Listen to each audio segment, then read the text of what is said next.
पुढच्या बातमीकडे वळतोय। ओबीसी मंत्रिमंडळ उपसमिती आजच गठीत होणार आहे। आजच ओबीसींसाठी जीआर काढणार असल्याची माहिती सूत्रांनी दिली।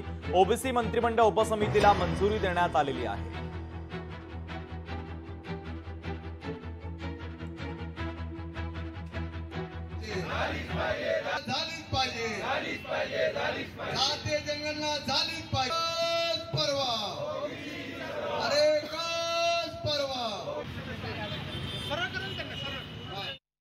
मराठा समाजाच्या संदर्भामधला जो निर्णय झाला त्या निर्णयाच्या उपसमितीचा जसा मी सदस्य होतो त्याच पद्धतीची एक उपसमिती ही ओबीसी समाजावर कुठलाही अन्याय होऊ नये आणि त्यांच्या न्याय हक्कासाठी असावी अशा पद्धतीची मागणी जी होती ती खरं तर अगोदरच मान्य झालेली होती, परंतु येत्या 1-2 दिवसामध्ये ती देखील समिती गठीत होणार। हा पूर्ण अधिकार माननीय मुख्यमंत्री आणि माननीय उपमुख्यमंत्र्यांच्या सल्ल्याने होतो। त्याच्यामुळे त्याचे अध्यक्ष कोण असणार आहेत, त्याच्यामध्ये सदस्य कोण असणार त्याची मला कल्पना नाही।